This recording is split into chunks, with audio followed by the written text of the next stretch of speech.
दुनिया की तमाम छोटी और बड़ी खबरों के लिए हमारे चैनल को सब्सक्राइब करना न भूलें और बेल का बटन ज़रूर दबाएं। ये लोग जो लोग इस वक्त मुल्क में इस तरह के जबरिया कानून, गलत कानून और गलत निर्देश दे रहे हैं, उनका इस मुल्क में कोई रोल नहीं है। ये वो लोग हैं जो अंग्रेज़ों की चापलूसी करते थे, अंग्रेज़ों को मुखबिरी करते थे, अंग्रेज़ों के घोड़ों को अस्तबल में मालिश करते थे। हमारे बुज़ुर्गों ने अपने जानों का नजराना पेश किया, फांसी के फंदों को चूमा, अपने घर बार को छोड़ा, बीवी को बेवा किया, बच्चों को यतीम किया और कुर्बानी देकर किस देश को आज़ाद करके अंग्रेज़ों के इस देश से निकाला और मुल्क को आज़ाद दिया। हमारे बुज़ुर्गों ने इनकलाब जिंदाबाद का नारा लगाया। इस कानून और इस कानून को लेकर के, चूंकि हम इनसे पहले इनके जो आका थे गोरे अंग्रेज़, हम उनके चालों से भी वाकिफ़ हैं। ये तो काले अंग्रेज़ हैं, तो हम इनकी चाल को क्यों नहीं समझेंगे। इसको सबसे पहले मुसलमानों ने महसूस किया। कल भी जब अंग्रेज़ जुल्म कर रहे थे मुसलमानों ने महसूस किया था, आज भी जब अंग्रेज़ों की ये काली औलाद जुल्म कर रही है तो मुसलमानों ने महसूस किया, रहबरी की है। आप देख रहे हैं देश लाइव, देश की आवाज़। सीए और एनआरसी के ख़िलाफ़ शाहीन बाग से लेकर के पूरे हिंदुस्तान में जो तहरीक चल रही, एहतजाज हो रहा है, और अजीत मिल में जो मिसाली एहतजाज हमारी बहनों ने किया है, और रात दिन सर्दी के मौसम में, और तमाम के हर तबके के जितने मज़लूम तबके हैं वो तमाम के तबके के लोग यहाँ आते हैं, बैठते हैं और एहतजाज करते हैं और हुकूमत की गलत पॉलिसियों को कोसते हैं। उसकी वजह यह है कि जितने लोग हैं इस कानून के ज़रिए से, एनआरसी के ज़रिए से, सीएए के ज़रिए से जिन लोगों को नुकसान होने वाला है, असल मूल निवासी, असल हिंदुस्तानी वही लोग हैं। इन्हीं लोगों की कुर्बानियों से ये मुल्क आज़ाद हुआ है।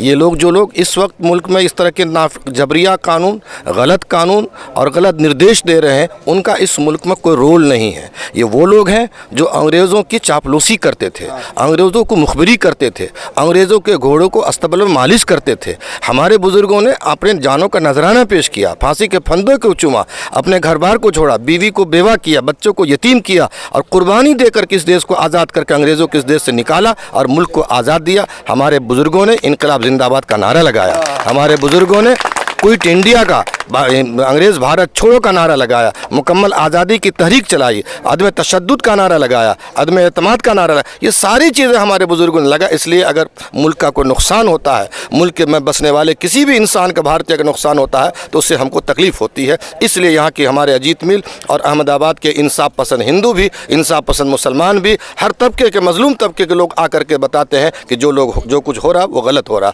हम इसको कंडम करते हैं, मजम्मत करते हैं और ऐसी सरकारों पर लानत भेजते हैं। दूसरा जो है वो देश भर में माहौल जो है वो, हालांकि देश से जुड़ा हुआ मुद्दा है, दलित और हर तबके के लोग, हर धर्म के लोग जो है वो सीएए, एनआरसी में काफ़ी उनको इससे मुतासिर होंगे, वो लोग प्रभावित होंगे।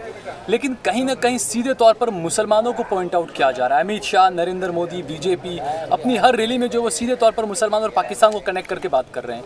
इस पर क्या कहें? इसकी वजह यह है कि इस वक्त जो सबसे पहले इस तहरीक की शुरुआत, इस तहरीक की आगाज़ जो बने हैं वो मुसलमान बने हैं, चाहे जामिया के ज़रिए से हो, एएमयू के ज़रिए से हो, या दिल्ली यूनिवर्सिटी के ज़रिए से हो, या शाहीन बाग के ज़रिए से हो। सबसे पहले इसकी आगेवानी और इसकी रहबरी जिन लोगों ने की वो मुसलमान थे। और इस कानून को लेकर के, चूँकि हम इनसे पहले इनके जो आका थे गोरे अंग्रेज़, हम उनके चालों से भी वाकिफ़ हैं। ये तो काले अंग्रेज़ हैं, तो हम इनकी चाल को क्यों नहीं समझेंगे। इसको सबसे पहले मुसलमानों ने महसूस किया, इसका नुकसान क्या हो सकता है। जो लोग आदिवासी हैं वो जल, जंगल और ज़मीन, वो सिर्फ 3 चीज़ों को मानते हैं। उनको मालूम नहीं कि आधार कार्ड क्या होता, उनको मालूम नहीं इलेक्शन कार्ड क्या होता, उनको मालूम नहीं कि हमारे अधिकार इस देश में क्या है। वो जिस ज़मीन पर रहते, जिस जंगल में रहते, उसको अपनी मिल्कियत समझते हैं। अगर उन लोगों को पता चल जाए कि इस कानून के ज़रिए से उनको कितना बड़ा नुकसान होगा, उनको देश से निकालने की कोशिश की जाएगी, उनको डिटेंशन सेंटर में डाला जाएगा, उनकी शरीयत को ख़तरा में डाला जाएगा, उनको कहा जाएगा तुम भारतीय नहीं, हिंदुस्तानी नहीं हो, और तुम यहाँ रहते थे तो भूल जाओ इन बातों को, अब तुम यहाँ नहीं रहोगे। तो ऐसे लोगों की ज़रूरत को और उनके ऊपर होने वाले जुल्म को कल भी जब अंग्रेज़ जुल्म कर रहे थे मुसलमानों ने महसूस किया था, आज भी जब अंग्रेज़ों की ये काली औलाद जुल्म कर रही है तो मुसलमानों ने महसूस किया, रहबरी की है। 99% तो यही लगता है कि देश का मीडिया बिक चुका है और सुपारी क्या उससे भी आगे जो पूरा मीठा पान कहा जाए वो खा चुका है। क्योंकि एक ही तरफा बताया जा रहा है और जो सरकार बताती है वही बताया जा रहा है, जो सरकार कहती है वही सुनाया जा रहा है। तो एक तरह का प्रोपेगेंडा ये चल रहा है कि हम जो कहते हैं वही देखो, हम जो कहते हैं वही सुनो। दूसरी साइड बताई नहीं जा रही। क्यों शाहीन बाग का पूरा पिक्चर बताया नहीं जा रहा? क्यों दूसरा जितने भी तंजीमें आंदोलन कर रही है उनका क्यों बताया नहीं जा रहा है और सच्चाई छुपाई जा रही है। और उसके आगे की मैं अब आपको बात कहूँ, आपके माध्यम से मैं कहना चाहता हूँ, पूरे पत्रकार जितने गरीब थे आज करोड़पति हो गए, उनके ऊपर ईडी की रेड क्यों नहीं पड़ती? वो कहाँ से लाए पैसा ये क्यों नहीं मालूम किया जाता है? क्यों कि उनको पैसा दे के चेकबुक जर्नलिज्म जिसको बोलते हैं वो इस देश में आ चुका है। और बल्कि उसके आगे कहना चाहे कि चेकबुक के भी आगे उनके घरों में सब चीज़ें पहुंचाई जा रही है और पत्रकारों को मालदार किया जा रहा है। संविधान को खतरा तो देखो सरकार है, उन्होंने ही लगाया है। पब्लिक का ध्यान हटाने के लिए संविधान को तोड़ मरोड़ के उनके मतलब का बनाने की वो कोशिश कर रहे हैं। लेकिन मेरी आपके माध्यम से लोगों को यही कहने और ज़्यादातर मुसलमानों को ये अपील करूँगा, किसी भी जात का कागज़ ना बताएं।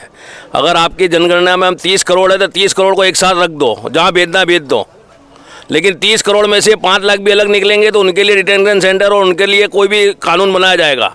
हम 30 करोड़ एक साथ है, हम एक भी लोग कागज़ आपको नहीं बताएंगे तो ये संविधान का भी बचाव होगा और इनके मुँह पे भी लाफा होगा। आप देख रहे हैं देश लाइव, देश की आवाज़।